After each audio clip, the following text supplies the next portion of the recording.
You hold the fate of a single man in your hands. You will follow his life from birth to death. Your choices shall define who Sir Brante will grow up to be. You will decide his personality, social status, and what mark he will leave on history. With every step he takes at your behest, Sir Brante's character will change and evolve. Your decisions will close some doors for him, but open many others. Or close many and... yeah, no.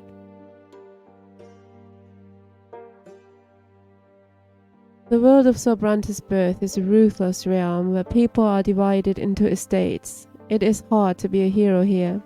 Be ready to accept that Sir Brante cannot overcome every challenge in his path. Every hard choice will test his character and personal qualities. Often you will not be able to make the choice you would like to.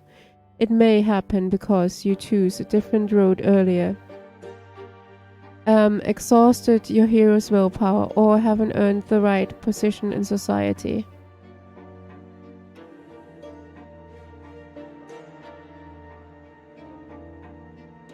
Every victory will be a struggle, a path paved with bitter losses and gut-wrenching failures. Accept the tragedy. This is how you will create a gripping and unique tale for your hero. What will become of your Sir Brante, his loved ones, and his world? All depends on you.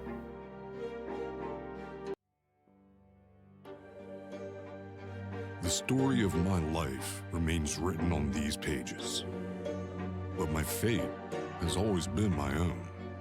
Every deed, every choice, every person I met made me what I am. Could I have taken a different path? Could I have found a different calling?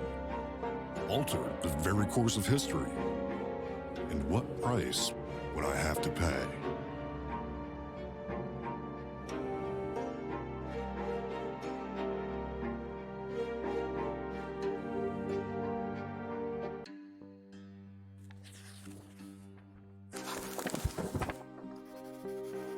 Your fingers are stained with ink, your breathing grows ragged. Your hands are shaken, yet the wounds begin appearing on the page before, one by one, clinging together to form a chronicle of your own life. Who are you, and how did you reach this end?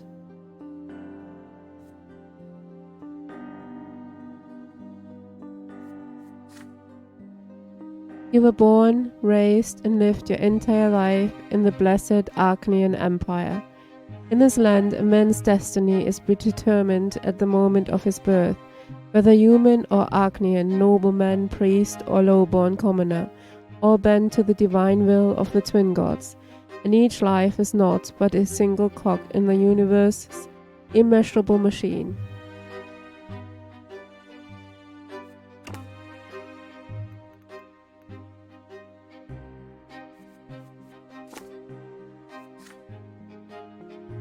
The memories come flooding back. They engulf you as a merciless wave, binding together days that are thrice and dead and gone.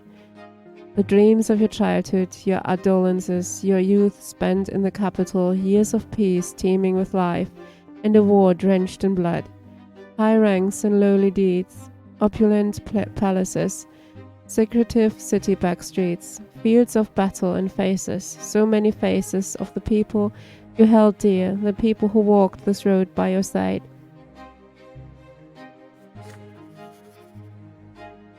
Such was your life, now all exposed by ink erupting onto the page. With your every step you sought to change the world as you saw it fit. The choices of your upbringing, the path you carved in your youth, the fruits of your struggle, the consequences of your sacrifice, all of it led you here to the end of your time. And every choice had a price.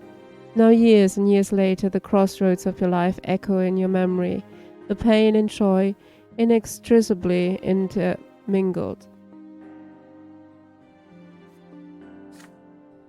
Could you have taken a different path, chosen a different calling, found a different place in the world? You had the power to alter the very course of history. Now on the verge of death you struggle with doubt, seeking answers to the last and most crucial question of all. Your life. Of all the paths in life, why did you walk this one? Did you choose your own fate, or was your life shaped by forces beyond your control? What determines a man's destiny? I get to pick?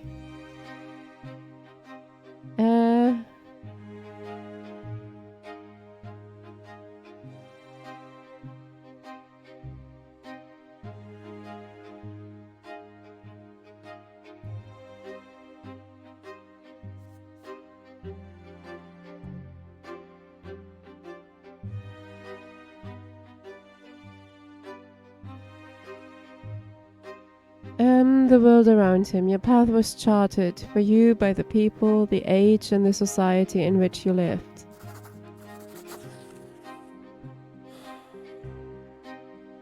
Your final hours in this world are upon you. You close your eyes.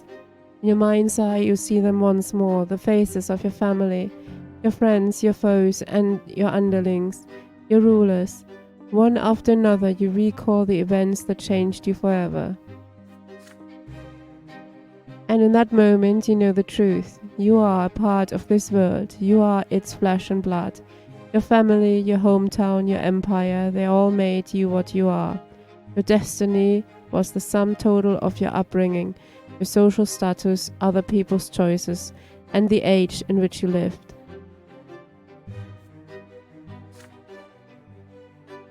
But are you right about this? Is it all true? To learn the truth, you will have to return to the very beginning, remembering every step you took along the way. On these pages, the story of a man named Loki Brante will live once more. Just a warning, I will pick the worst choices most likely. That's just a warning, it will not be a good ending. Or a good start for that matter.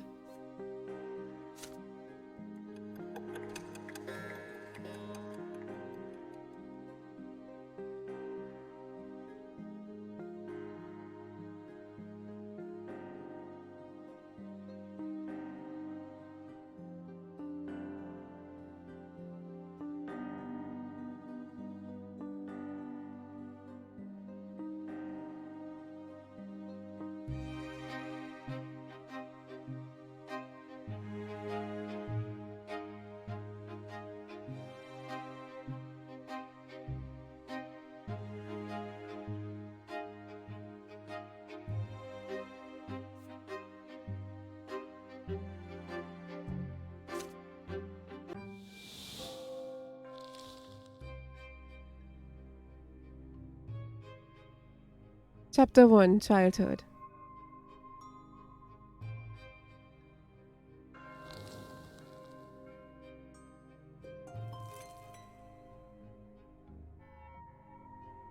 Childhood, where life begins. First words, first unsteady steps.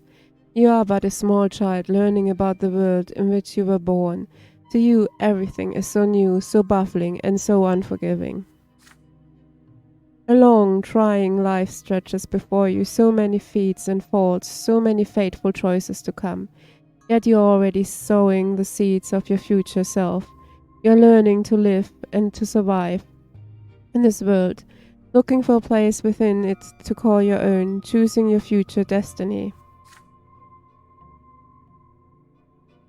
Who will you grow up to be?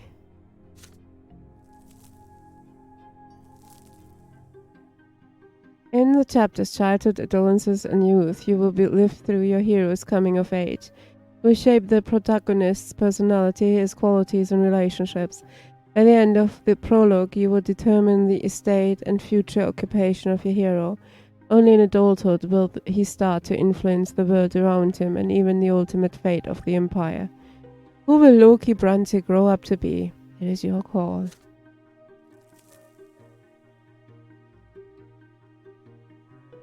Childhood, where life begins. First words, first... Oh, we read this already. Events in the personal life of a hero that can happen in this chapter. Nobleman's sacrament. A fencing lesson. Okay, let's just go. We will see.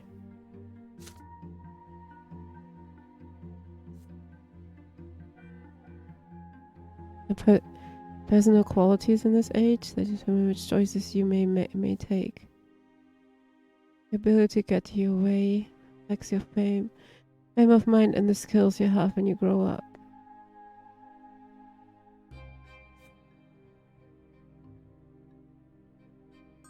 How attentive you are to other people in the world around you, your ability to comprehend and learn,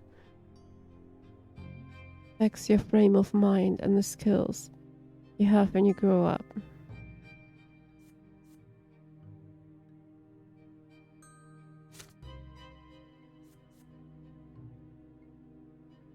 Your remaining inner strength and the readiness for action.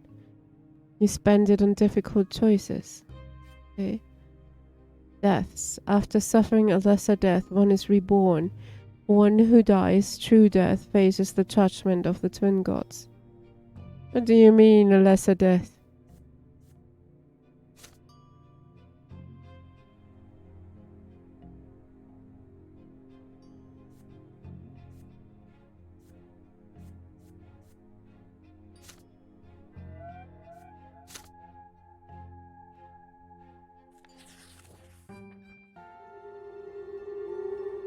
At first, there was nothing. No time, no sensation, nothing but darkness and void.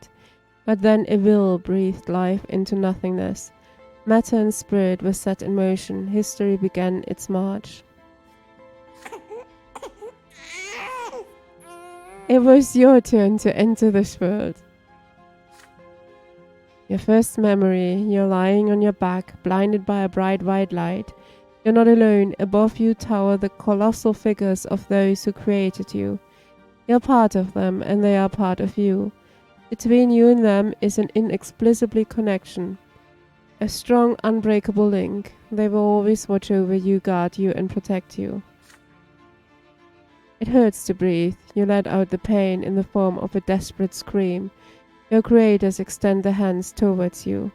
There are two of them, the ones who made your form from their own selves and brought you into this world. They are united, yet as they lean closer, you begin to see how different they are. You can already feel the differences within you struggling against each other. The first figure is soft and empathic, wise and merciful.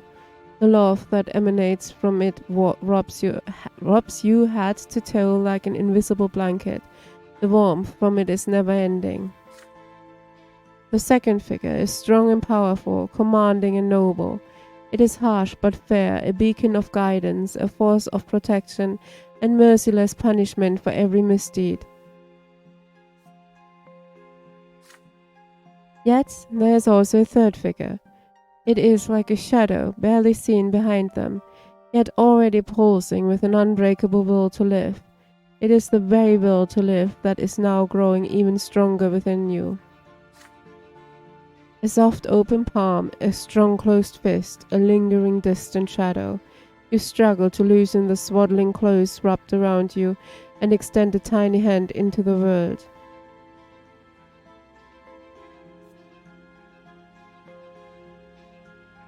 I was gonna go smile at the shadow.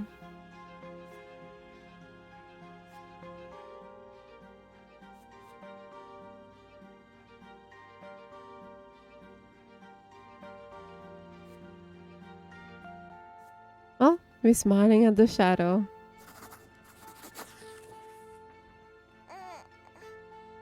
Your first smile appears on your face, awkward yet genuine. Your mother and father exchange looks and start talking. You know no words yet, so all you hear is a sequence of booming sounds. But the stranger behind them has no need for words. The stranger's look is all it takes for you to feel the will to live and act that now burns within you.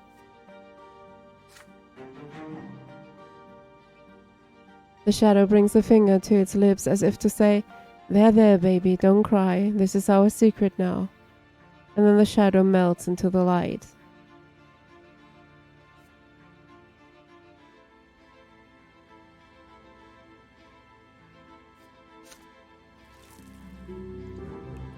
Your life in this world begins however you live it.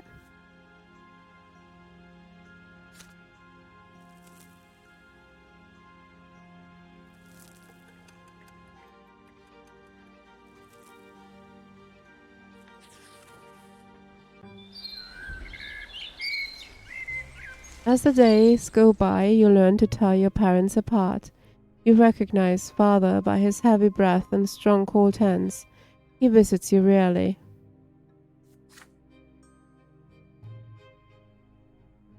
Hello there, little Loki Brante. Mother's tender voice, however, follows you day and night. My, you're growing so quickly, my child.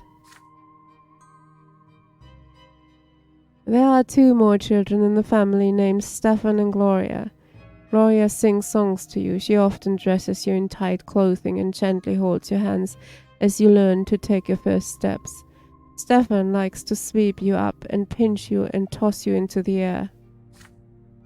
Oh look, this is your brother and sister.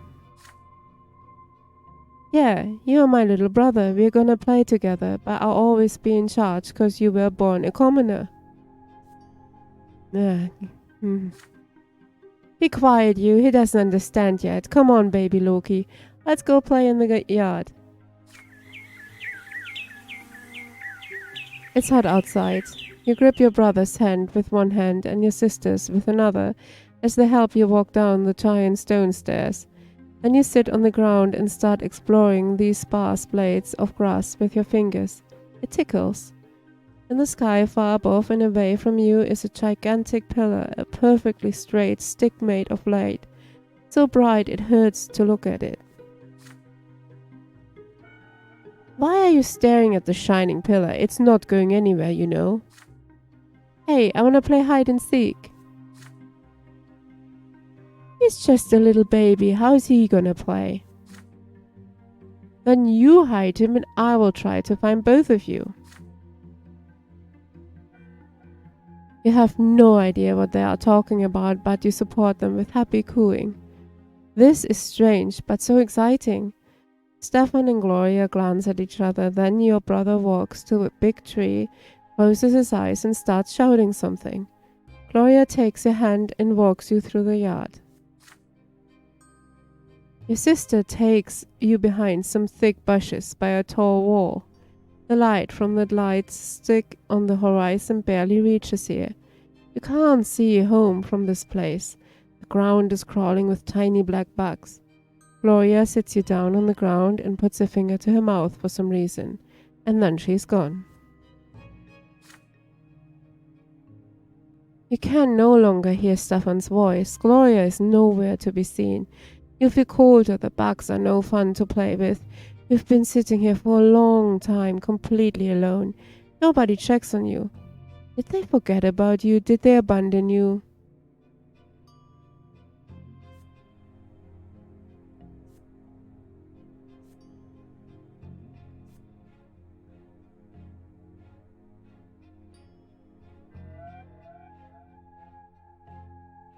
You get up off the ground and start crawling around the bushes to find your way back home.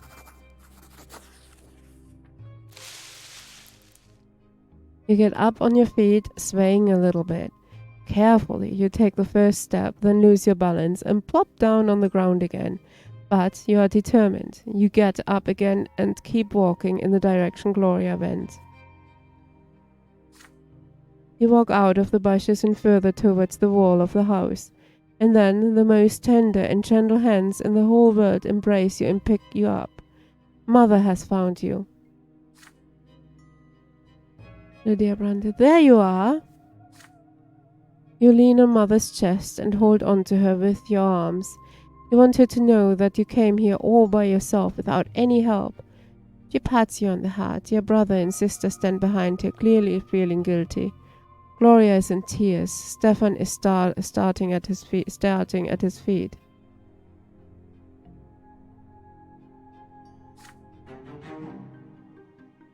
You hug Mother tightly. She's here now. 1 second.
Hi, I'm back, sorry.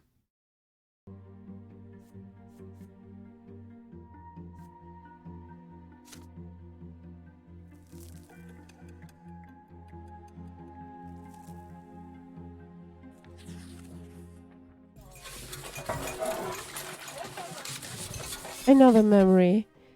You're still a little child, but you can already talk and run around on your own.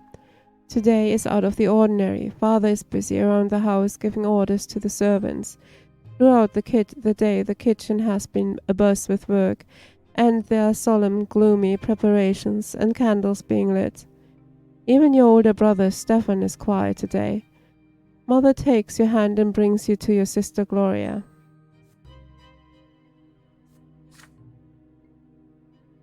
My son, today is the great descent. We honor the day when the twin gods descended onto us. We must spend this day in reverence to the gods. You are too young to understand, but just do everything your sister says for now. Gloria takes you to the playroom. There are no toys there, no chairs. Even the carpet has been taken away.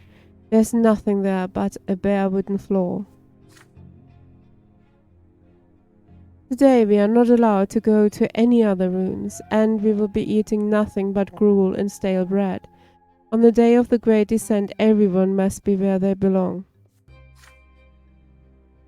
It is quiet, unusually so. Muffled voices from beyond the door are all you can hear. You are sitting on the cold floor, confused with no idea what to do. Then you hear your sister's voice, a lonely sound in the empty room. It's a little song that Mother taught her. You hold your breath as you listen to it. When the twins came down to earth, they brought lots for every birth. Let us count them 1, 2, 3. The twins made them for you and me. Nobles rule and bravely fight. They protect us with their might. Priests work hard to understand, guide us by the twins' commands. Common people work and toil, always patient, never spoiled. Live your lot where you were born, to the day when you pass on. Know your lot and know the prayer for the twins, see everywhere.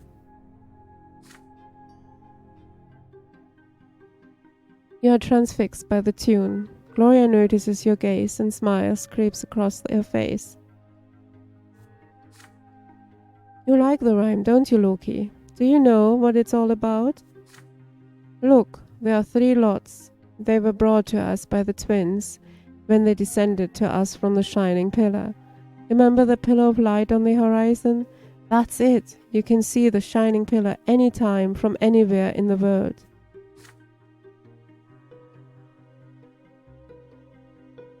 If you follow your lot as you live, you will reach the peak of the pillar, and if you don't, you will get eternal torment at the foot. You and I are lowborn. Mom is a commoner too. So the lot for you and me is to suffer and be patient and work hard, understand? The priests and the nobles have other lots.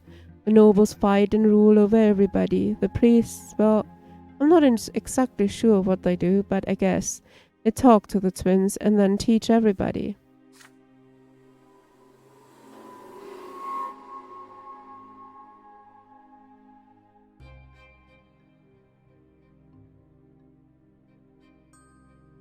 Gloria stares at you intently.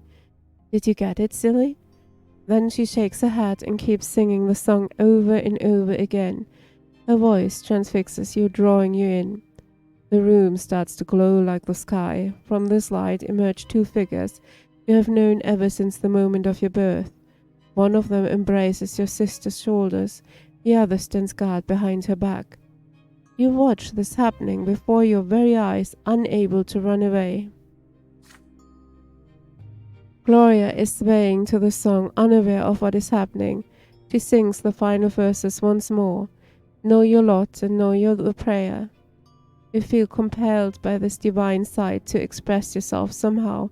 You feel words condensing within you from the light. What will those words be?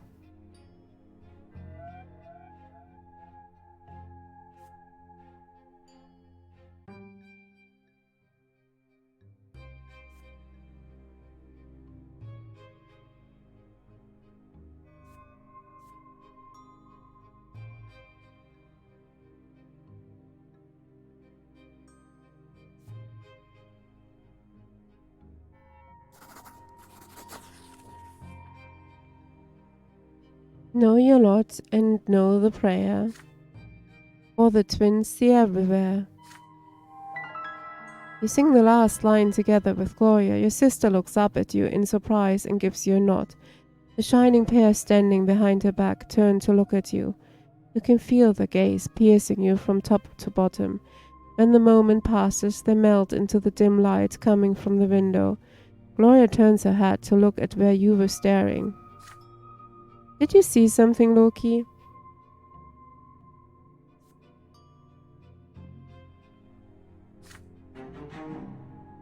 You shake your head. Not anymore.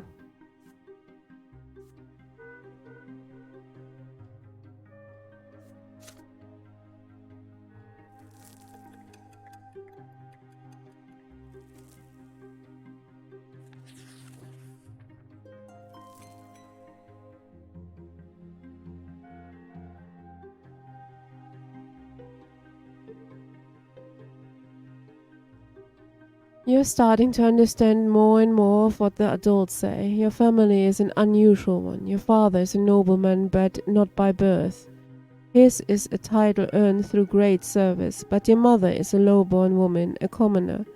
Because of this, you were born a commoner, but father says you may yet come unto nobility.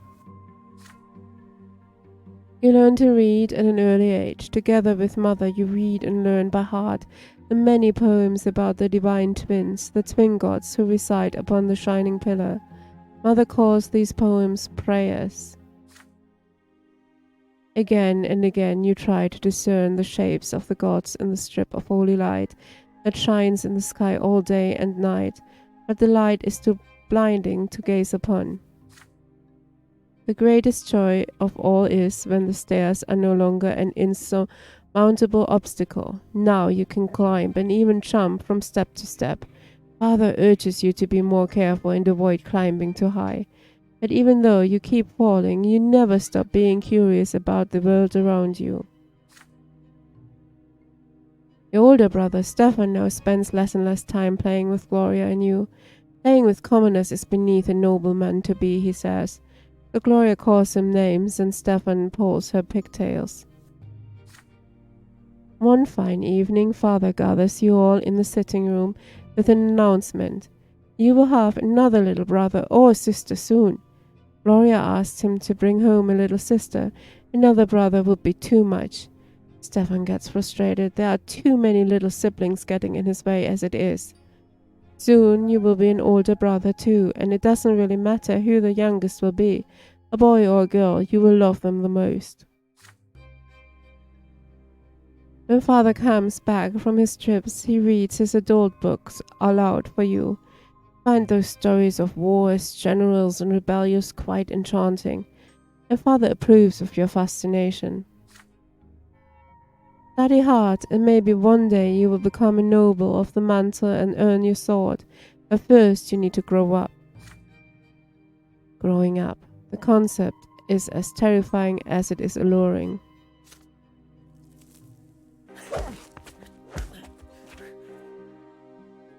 You keep staring at the carpet under your feet. You are both ashamed and proud, and it feels odd. A scratch on your hand stings a little. Stefan is standing next to you, sniffling from pain. Your brother was training in the yard with a wooden sword.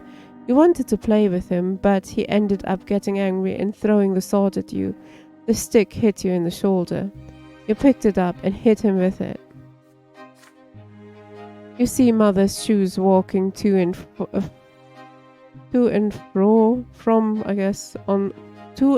on the carpet.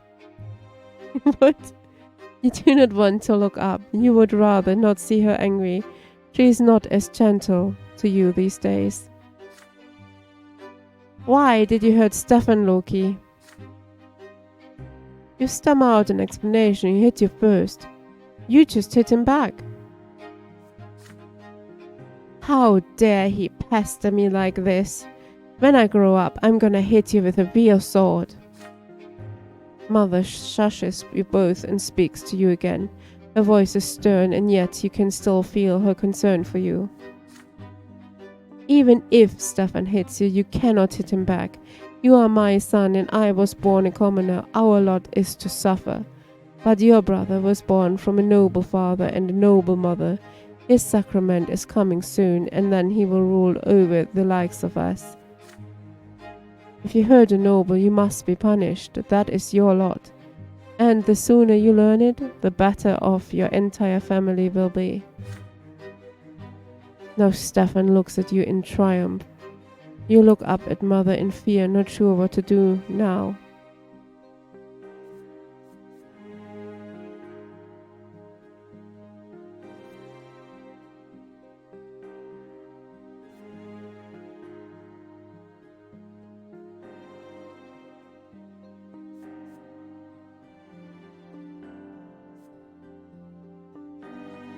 You continue to insist that you are not guilty and will not be punished no matter what.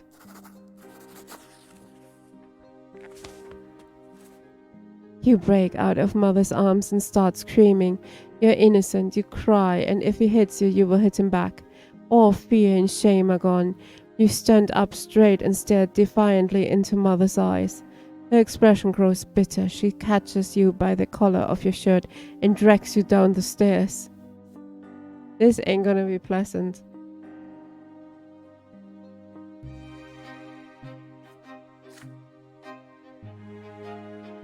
I am doing this for your own good. Do not defy me, Loki.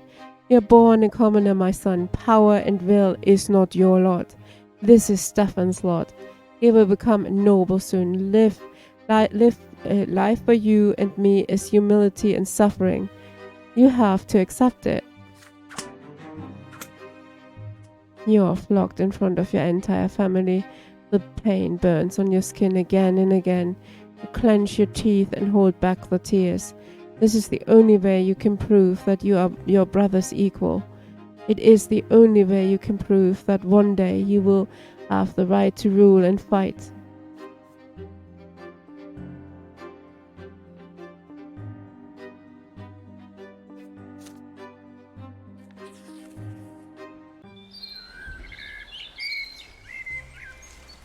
Mother mostly stays in her chambers now.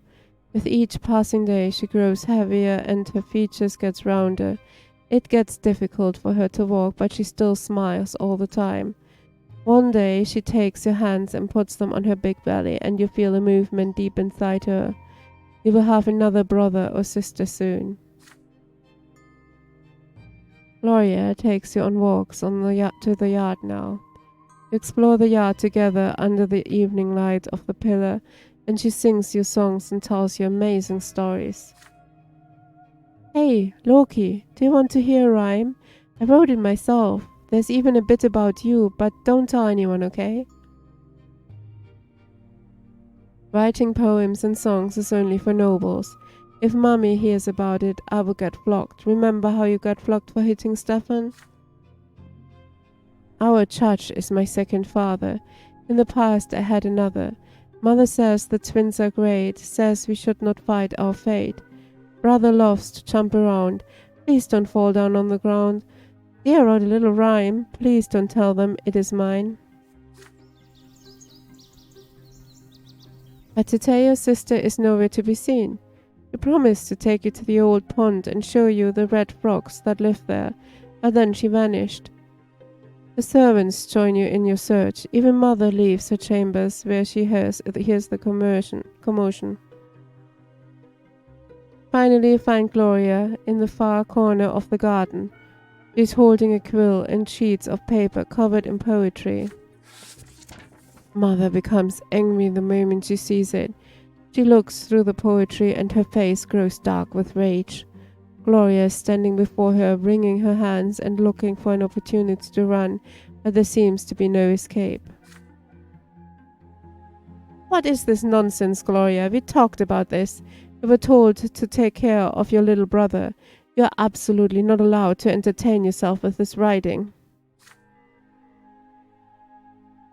I can decide that for myself, Mom. No, you cannot. It has already been decided by the gods. And he's not a little brother anymore. He doesn't need a nanny. And I need some time alone to think for myself. I'm not hurting anyone. You are a commoner and a future wife. It's time you learned how to properly care for children. Had your disgraceful former father kept me in his house, you could have been born a noble, but that is not our fate, and you are absolutely forbidden from ever spoiling paper and wasting ink again. Mother grabs Gloria firmly by the hand and takes you both into the house. The scribbled sheets fly into the fireplace. Gloria sobs violently. You are a bystander to the scene, unsure of how to act.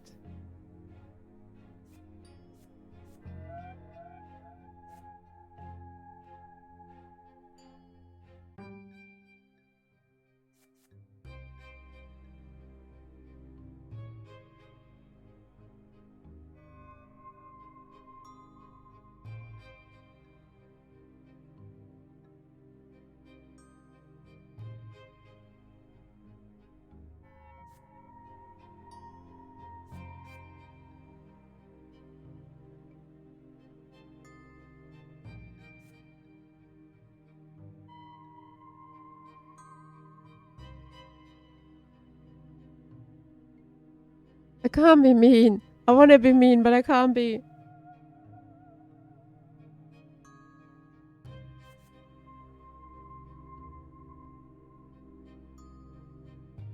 When nobody can hear you, you offer to write poems with Gloria. Oh, I can't do that. This is not so I can either leave the room with nothing or I can complain about her. Shit, that's why it's grayed out. Fuck,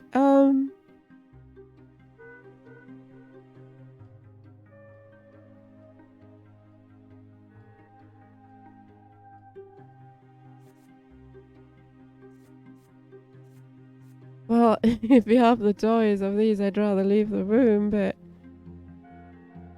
I don't want to do her in either.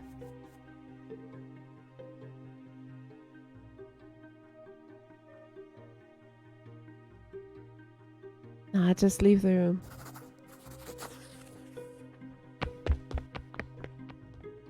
You slip out of the sitting room and go back to the playroom before the scene reaches a conclusion.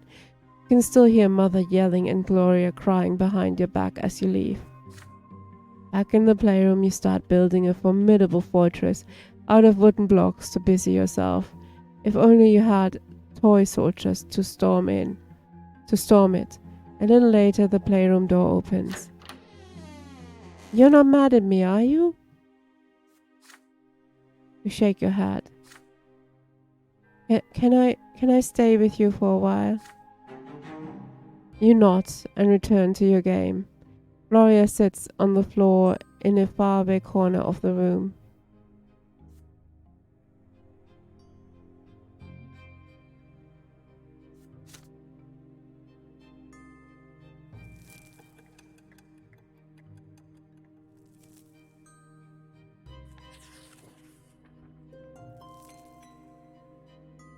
Mother is in her armchair knitting woolen jackets, pants and socks for the little one. The baby will need to be kept warm, she says. Father spends less time at home now. Mother says he's very busy with his important job. He's a judge after all. One day you decide to ask Mother about Stefan and Gloria. How come they're brother and sister to you but not siblings to each other? Well, my dear, I didn't give birth to Stefan, you see. He is the son of another mother, and Gloria is the daughter of another father. Come now, don't knit your brow like this. You will understand when you are older.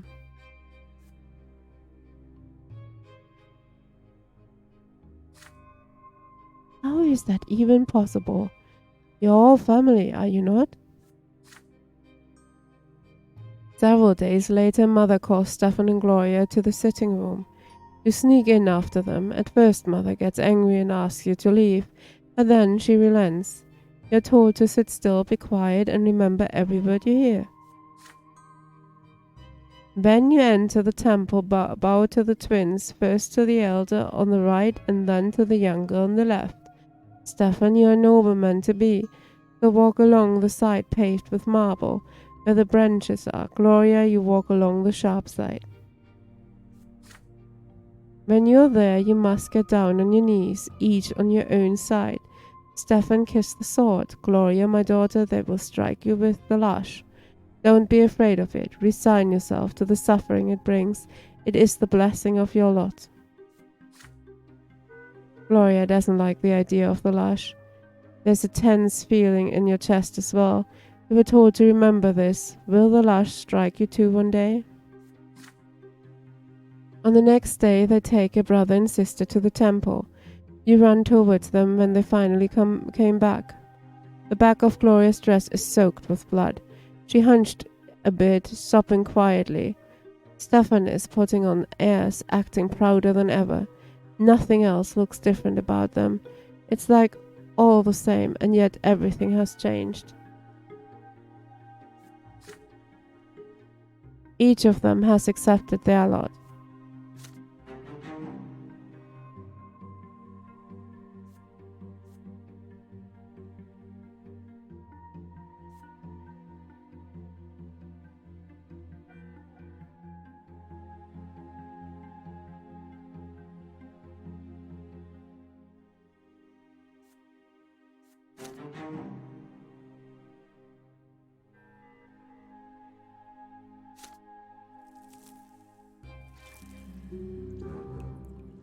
Your siblings, Stefan and Gloria, took their first sacrament at the temple.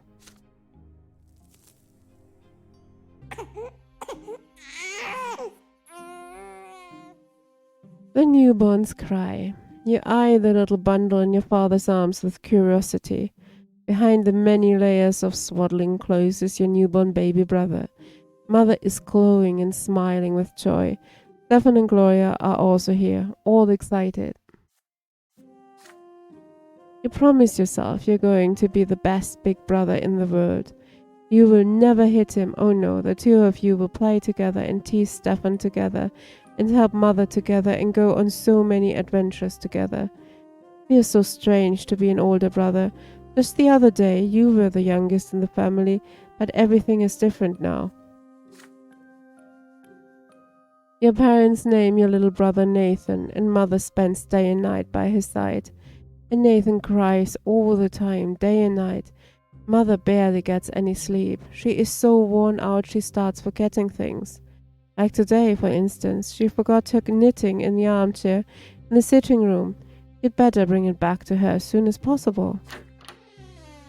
You run to Mother's bedroom. You miss her smile so much. You walk in without saying hello and give her the knitting. But instead of gratitude, you get an ice-cold, exhausted stare. Nathan is also there, screaming all the time. Go away, Loki. You're not bothering me. She spits these words out through her teeth. You look at the bawling newborn. She can't even get a minute of respite. Enough already. When are you going to stop? I just want some peace and quiet. Mother leaps across the room and starts shaking Nathan with malice in her eyes. His cries get even louder. She looks so tired from his never-ending screams. She seems to be within an inch of smashing him against the wall. Somebody has to do something. You're scared of your mother right now, but you fear for Nathan's life much more.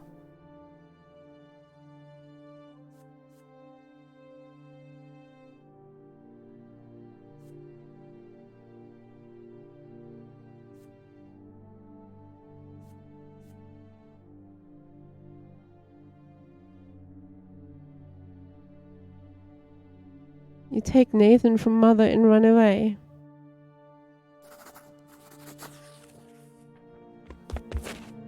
You leap at your mother and demand she give you Nathan. She freezes when she hears the words. You snatch your little brother out of her arms. She chokes with rage and falls on the bed screaming. You run away to the playroom. Your baby brother is heavy in your arms. He sniffles. You sway him gently like Mother did and quietly sing him a lullaby about the twins. Nathan calms down. Soon he closes his eyes. You put the newborn on your bed and swear on your life that no one will ever hurt him when you are around. You hear heavy footsteps in the hallway, Father enters the playroom. He looks at you, then at Nathan, somewhat confused. You did something bigger than you today, son. It is a noble deed to protect your family, but you should have come to me. Please understand, this was my duty, not yours. You saved your baby brother from harm. If you feel yourself ready to take the responsibility to protect others, then maybe you can walk the path of the noble when you are older. But for now, we should bring him back to your mother. Come with me. He picks Nathan up. Your brother is fast asleep, breathing quietly. The three of you return to Mother's bedroom. Father puts Nathan back in the crib. Mother is no longer screaming. She embraces you. Please forgive me. The twins know I was out of my mind. Please, don't be angry with me. You hug your mother in response.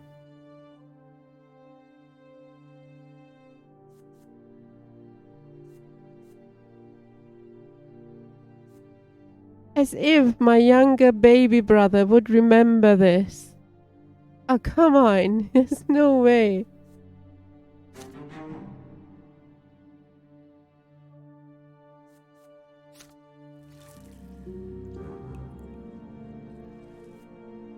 Your younger brother Nathan is born.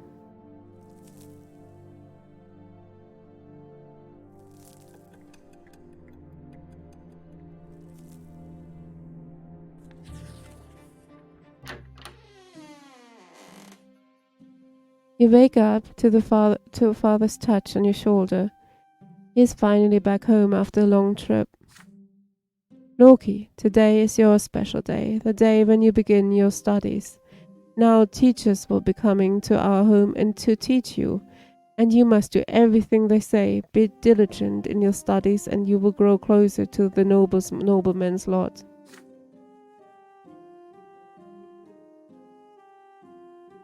And since you must remember this day, a present is in order. Lydia, get our little schoolboy dressed. I am taking him to the market Stefan wants to come with you too, but father shushes him sternly. This is your day.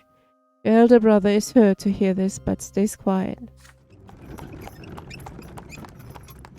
An open carriage takes the two of you through the dusty, noisy city streets, a pleasant wind tossing your hair. The city is called Anisot, that you already know. It is one of the largest cities in the entire empire. There's a big shadow in the street. It comes from the white foliage of an enormous tree that spreads its branches all above the city. My son, did you know that the silver tree grew from the blood of our gods, own disciples? It has been growing here for hundreds of years, right in our city. It cannot be damaged or burned, not even the clergy know why. The carriage comes to a halt by a small shop next to a city square. You run there and freeze by the stalls in excitement. The shop is packed with dolls and figurines and toys. You have never seen so many at once before. Have you chosen your present yet? Father asks. You have. You want the Holy Order set, which includes several figurines of the Empire's greatest warriors of all time. You rattle off everything you know about the Holy Order. They were the ones who aided the Emperor's own forces in seizing the province of Magra and storming our city. That's how we joined the Empire. Father nods in approval. Very well, war isn't your lot for now, but maybe these toy soldiers will teach you to think like a general. We will lead them into battle and study military strategy. Go ahead, take your present. Having said this, Father turns away to examine the books. You run to the box of toy soldiers, delirious with excitement. But there is a fancy-dressed boy in your way. He is about to take your warriors for himself. He elbows you aside and reaches for the box. Anger overcomes you and you push him from behind. Your opponent falls to the floor. The rich boy screams so loudly everybody in the shop hears it. He hit me! He hit me! A tall tower of a man looms over you. This is the boy's father. But then you feel your own father's hand on your shoulders. What happened? You press against father, your mind more at ease now. He will protect you. Yes, you shoved the boy to the floor in front of everyone, but he tried to take your present for himself. Father turns you around to face him when he hears these words. Is this true, Loki? Did you strike the son of a nobleman?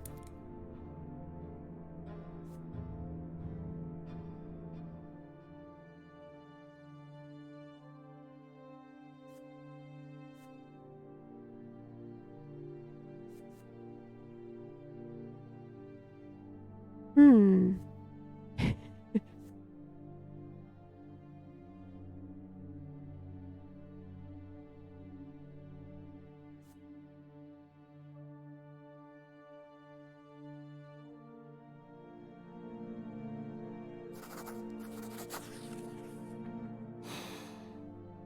You recall mother's words. If you hurt a noble, you must be punished.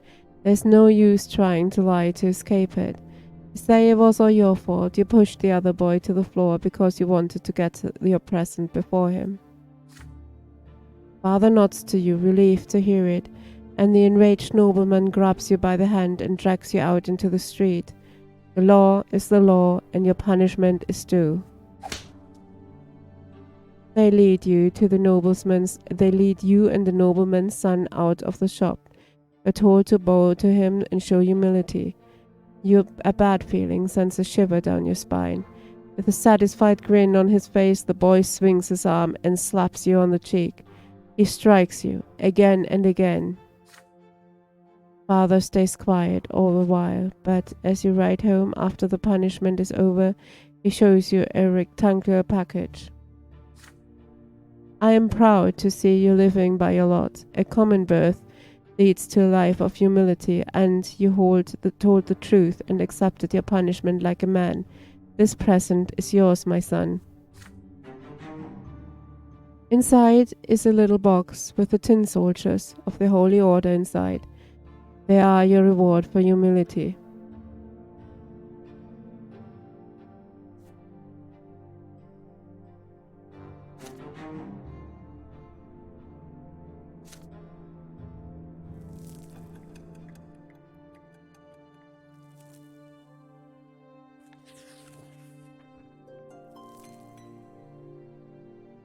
Today, Father ordered the dinner table to be brought out into the yard. For the first time in months, he is home outside of the confines of his always locked study. He spent the entire day playing with Nathan and you, discussing various matters with Stefan, now an adolescent, and walking in the garden, and now a dinner under the open sky. Your entire family gathers together with Father at the head of the table, smiling. He asks each of you about your studies. Nathan climbs up on his knee and recites a counting rhyme in a funny sing-song voice. Stefan mentions that his fencing teacher praised his accomplishments. He rises from the table together with Father to show his skill in a practice duel. Next comes Gloria's turn. She stands on her chair and recites a lengthy prayer by heart. Mother showers your sister with praise. Father chuckles quietly, hiding a smile in his mustache. When your turn comes, you recite all the ranks in the Legion from common soldier to high commander. Stefan listens to you with a skeptical look on his face. Night slowly falls, but the servants ensure that the yard is well illuminated. You don't feel cold in the dusk tonight. Feels good, yet so important. All of you are finally together, sitting at the same table. No fighting, just smiles, no arguing, just pleasant small talk. Then a servant approaches Father with a letter in his hand. He reads it in the dim light, and each line gradually washes the smile off Father's face until only a stone-cold mask remains. Mother looks at Father with an unspoken question in her eyes. Gregor Brante is coming back to Anisot. He is the head of our family, my father.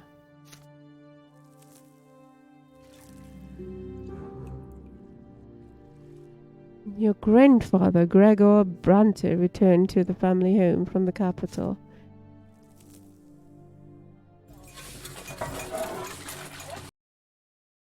One moment.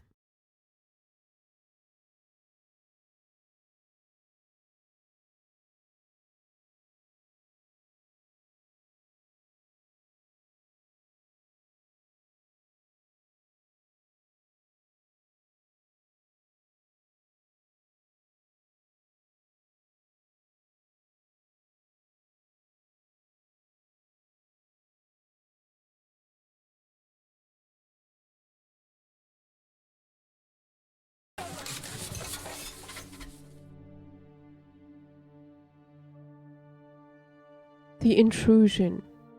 Ever since the news of grandfather's impending arrival, there has not been a single day when the house has not been cleaned or decorated. Your parents anxiously make sure everything is in order. They tell you to wash your face and hands after walks and scold you for leaving books on the floor. They tell Gloria she will be flogged if she is ever seen hiding in the attic. They make Stefan stay in his room. Even baby Nathan gets in trouble. Everyone is on edge. Then, one day, grandfather arrives. It is a grim day, so hot our neck is sticky with sweat.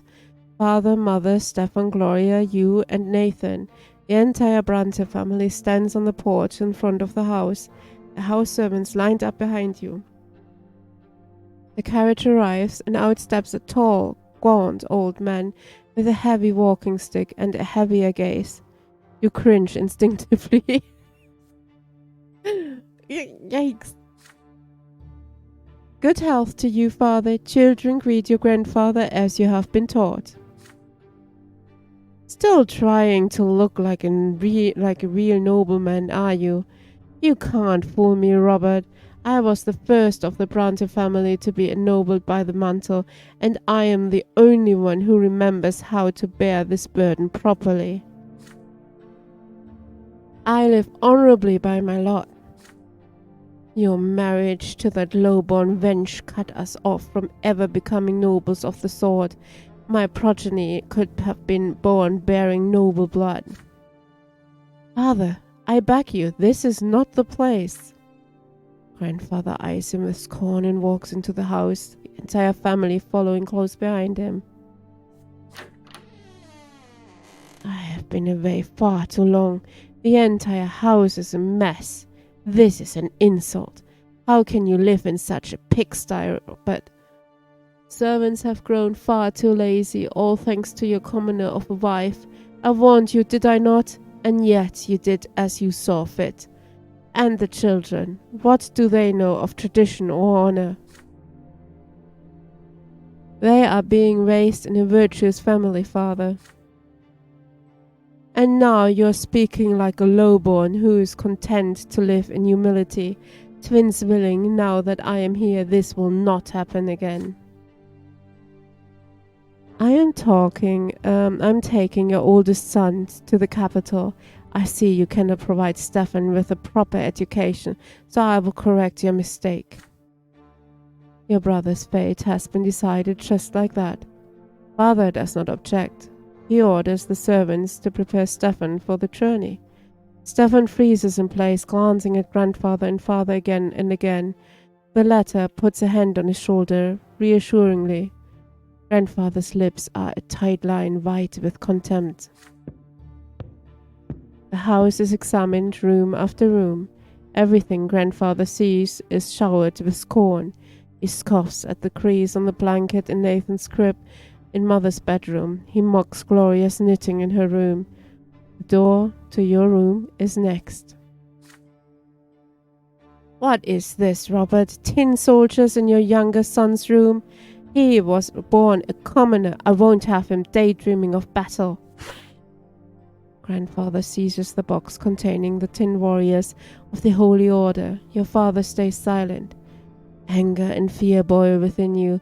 This is your big present from the first day of your studies. It means so much to you. But what if he is right? What if you need to prove your right to command the toy soldiers first? Grandfather shakes his head in disapproval and shoves the toy box into the roaring fireplace. If you wait too long, they will melt in the flames.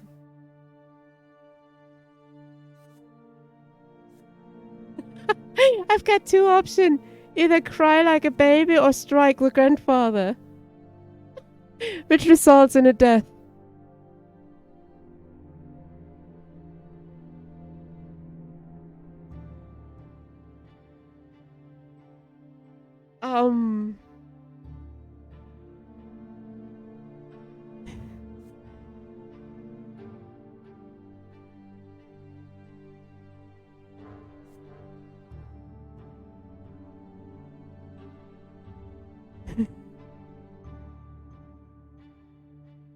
I will not cry. This is a dickhead and he needs to be struck down.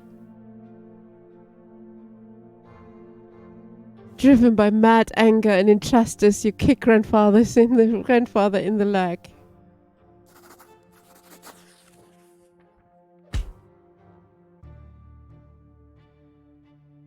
Overwhelmed by helpless rage, you run to grandfather and kick him in the leg with all the strength you can muster. Yet he is immovable. The next thing you see is him towering over you, menacingly, his heavy walking stick in hand. Low-born scum, how dare you raise a hand to me? The blow hits home. The handle of the walking stick is as heavy as a rock. Your daze dropped of both hearing and sight. Down comes another blow, a sharp pain splits your head, then darkness. Your hand twitches against your will, then again and again, like it's trying to catch a flying butterfly, and then you fall into the primordial void. The void takes away a part of you, one of the lives you were given to live. It will never return. There is pain and desperation, and a sense of loss. Nothing can be done now. You fall into a pain that embraces you like a soft feather bed. You feel light, free. There are no restraints, just a warm glow that envelops you in its secure embrace. The waves carry you, their touch is soft. They delicately enshroud what was once your body. It is a feeling unlike anything you have ever experienced before, something absolute and complete. You touch something greater than... What? Greater the... Behind everything. The reason for your very existence. The reason behind everything, sorry. It's kind of behind shit.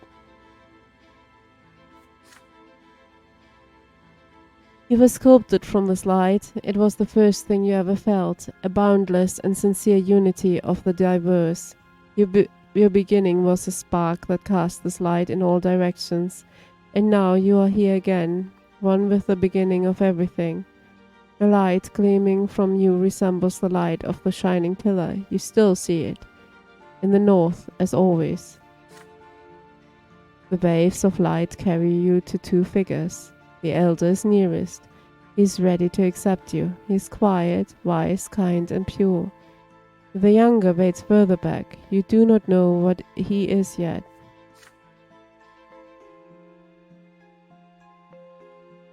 The waves pause at the elder's feet.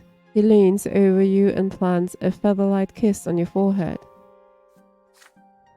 The kiss spreads all over you. You are filled with unparalleled delight and bliss. You exist. You are unique. There is no one else like you. They know this and they love you. You will never be alone. You are part of them, a part of your family, a part of this universe.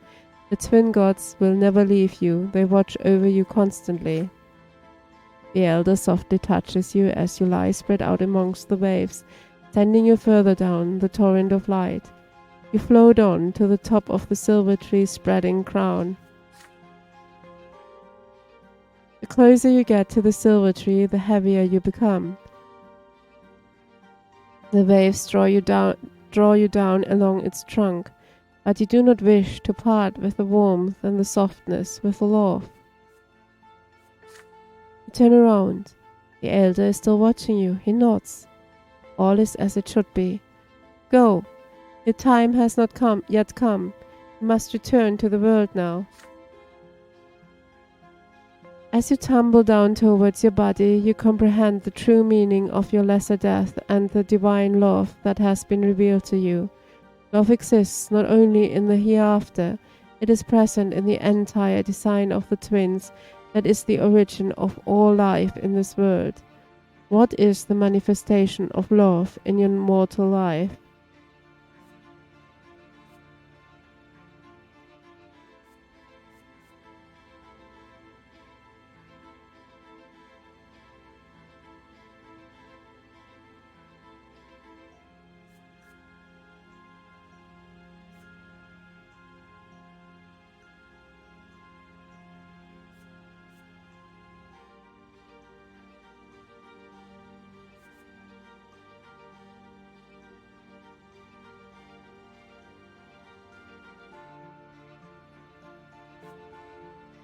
None. A sudden comprehension of the love with which the entire world is imbued illuminates your mind, but then it fades away and vanishes. You regain the sensation of your flesh. It is heavy and unwieldy. It lacks that lightness, that light. It is a burden. It is smothering you. You gasp for air. Your chest expands painfully. Feel as though your lungs are about to burst. The stagnant odor of their crypt fills them, revolting but so real. You're back.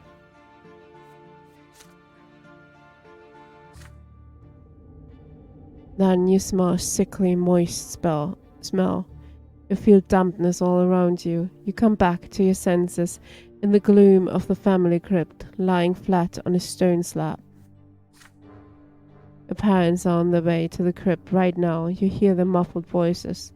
They are arguing, and, against all rules, Mother will not agree with Father. Why would Sir Gregor do this? He just took one of our child's lives. Lydia, my father's is our family's head, and the boy raised a hand to him. There was nothing we could do, and Father did admit that he was too hard on him.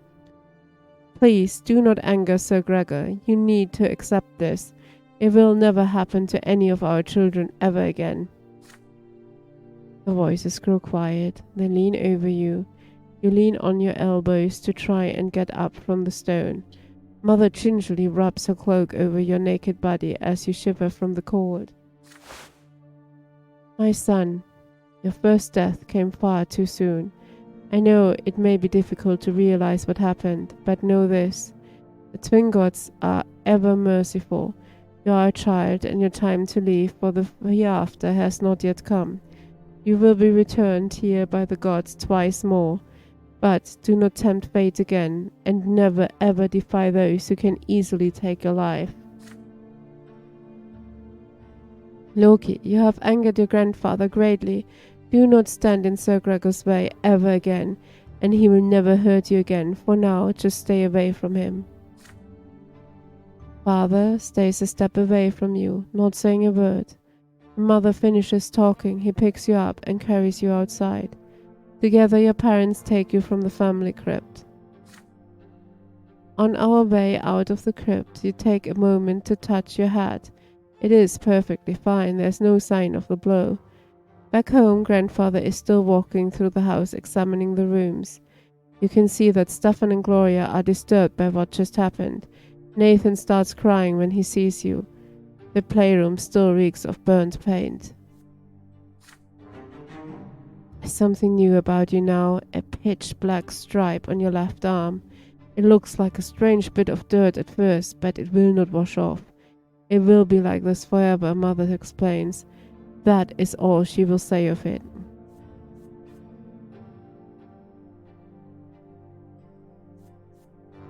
I don't give a shit about that relation. He's a dickhead.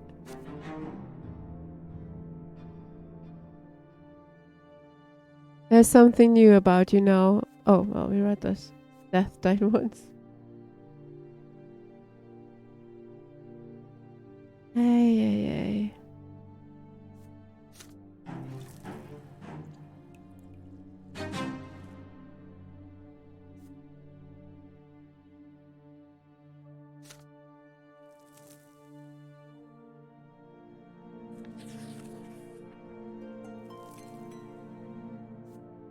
Soon, grandfather leaves. Your elder brother Stefan goes with him.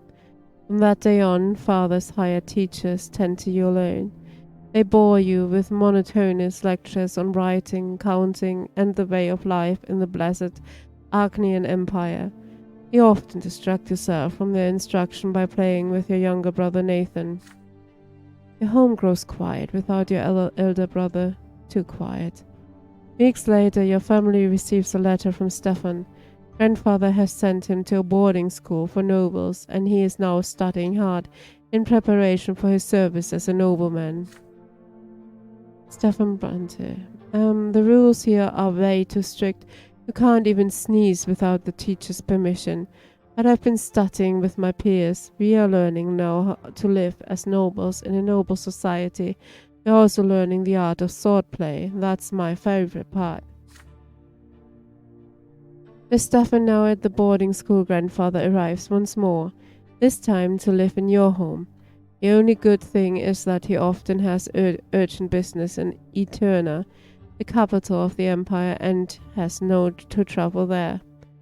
One day you ask mother where he lived before. In Eterna, she says, but now his place is here.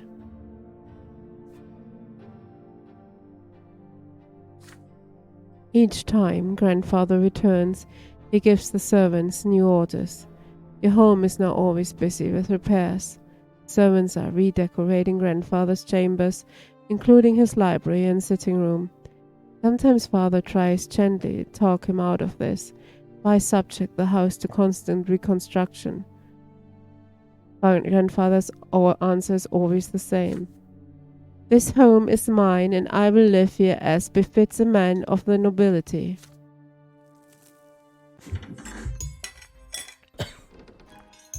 Some days grandfather stays home, and on those days you try your best to stay out of his sight. But there's no way you can avoid family breakfast. The food is there, but you cannot bring yourself to eat it. Mother's eyes are red and swollen. She has been crying all night again. Grandfather sits at the head of the table, where nobody used to sit before. Robert, it is high time your youngest sons underwent the sacraments. Sir Brante, please let them live free of the lot for a while longer. They are, but... Shut your mouth, Robert. The wife of yours is impertinent enough to interrupt me.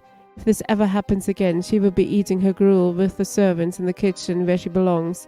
It is time you considered a real marriage, Robert. One to a woman of the proper station.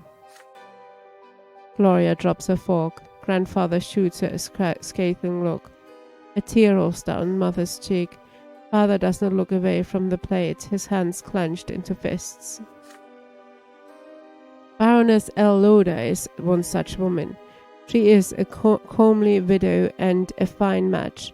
She is suing for her inheritance right now and could use proper support and a husband. You can keep your low-born Lydia around if you like, servant, mistress, I don't care. I will not do that, father. I am the head of this family, and the family's standing took a severe blow after you married that commoner. It is unthinkable. How could you give up the memory of beautiful Amalia Elborn for this lowly woman and that bastard child of hers? But now you have a chance to set things right. Don't disappoint me. Father nods curtly, trying not to look in mother's direction. Father, I wish to see Stefan. If I find your conduct in the Baroness's presence satisfactory enough, then you may see him. She is coming for a visit tomorrow. Be prepared. Grandfather wipes his mouth with his napkin, throws it onto the plate and leaves. Mother's lips move silently. Nobody says a word. And father stands up and orders you and the other children back to your rooms. He needs to speak to mother in private. Father comes to your room before bedtime. He sits on the edge of the bed and adjusts a crease on the woolen blanket. He distanced himself from you after Stefan's departure, so you're not used to such attention from him. In the candlelight, you can see his face in the dark. There's a sour expression on it. My son, Baroness Emma L. Loder, will be visiting us tomorrow. Please be polite and treat her with respect. Nathan will do as you do. I want this dinner to be as immaculate as possible. Don't let me down. On the next day, Mother starts dressing you and Nathan for the coming dinner. You see red all around her eyes. She has been crying, and for a long time it hurts just to look at her. Nathan starts whining quietly. You and Nathan are dressed in new doublets, your tousled hair brushed into shape. Gloria is told to stay in her room. Father appears wearing his best suit. Mother is in a humble brown dress, looking pale. Grandfather has an uncharacteristically contented look about him.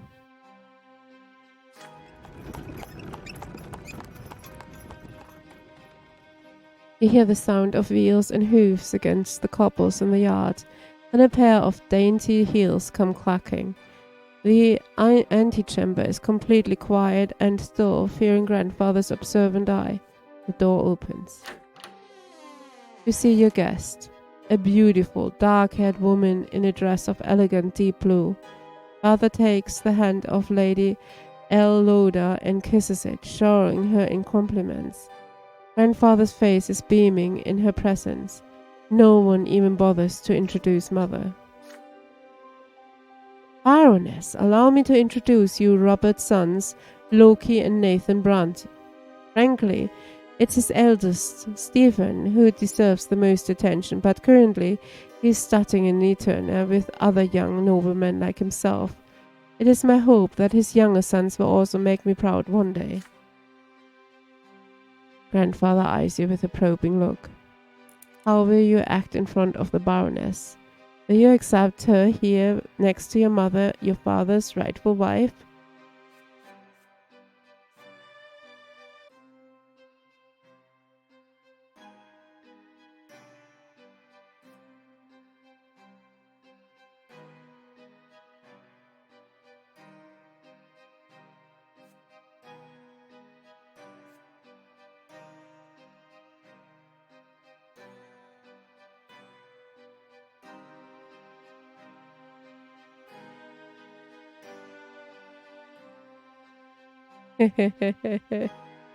You demand the father introduces mother as his wife. Fuck yeah.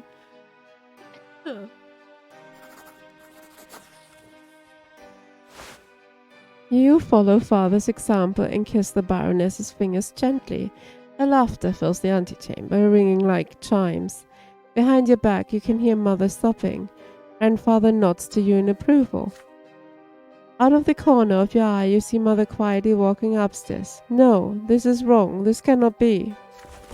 You walk up to father, look him into the eye and ask in a voice loud enough to be heard by everyone, why didn't he introduce mother to the guest? She is his legal wife and your mother, is she not? There's silence. Mother stops on the stairs and turns her head in surprise. Father is confused. Nathan starts whining again.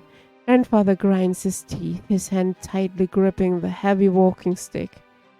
You keep father transfixed by your gaze. After a few moments that feel like an eternity, he winks at you almost imperceptibly, then adjusts his doublet and turns to your noble guest. Baroness, allow me to introduce Lydia Brante, my wife and mother to my younger children. Lydia, would you be so kind as to join us for dinner? What are you saying, Robert? Father, it would be a disgrace to hold a family dinner without the lady of the house. Father marches up the stairs and offers his hand to mother. She accepts it and walks down with a shy smile on her face. For the first time in those many days, the Baroness presses her lips in contempt at the sight. After a long moment, Grandfather finally breaks the uneasy silence and leads everyone into the dining room. Mother sits at the furthest corner of the table, claiming that she needs to watch over Nathan. There's barely any small talk over dinner, apart from the Baroness and Grandfather discussing her widowhood and inheritance litigation. Father and Mother do not say a word throughout the meal, yet they no longer look as tense as the day before. There is not even a mention of any potential marriage. As soon as the door closes behind the Baroness, you flee to your bedroom and lock the door. Grandfather's heavy footsteps can already be heard in the hallway. He is a force of anger, eager to get his hands on you. Oh, Whelp, you had the nerve to interfere in the adults' affairs. You ruined the dinner with the Baroness. Open the door this instant and face the punishment you deserve. Then, suddenly, his voice dies down. You hear Father speaking quietly. We both realize there can be no other marriage, Father. I already have a wife, and there is nothing to be done about it. I'm sorry, Father, but you will have to accept it. And please leave my son alone. He only helped me face the truth and nothing else. Grandfather huffs and puffs at a loss for words.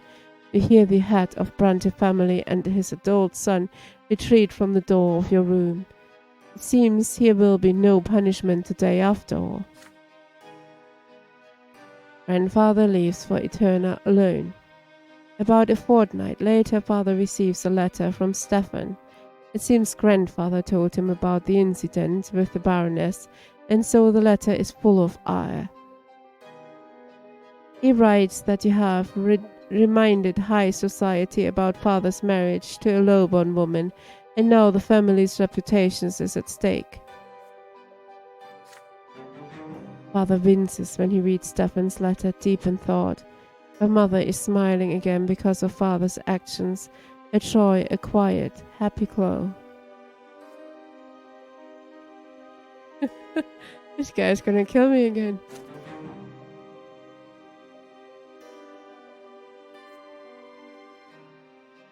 Oh, tarnished honor. Oh no. Well, we're not disgraced yet. Yet.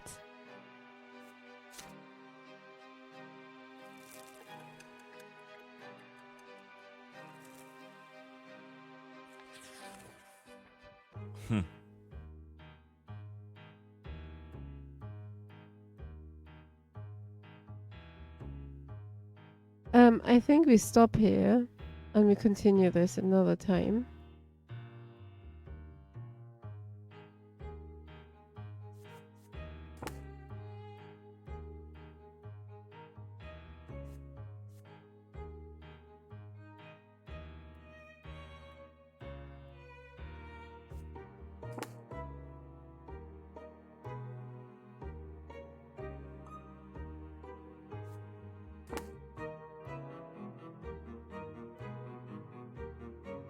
Occupation growing up.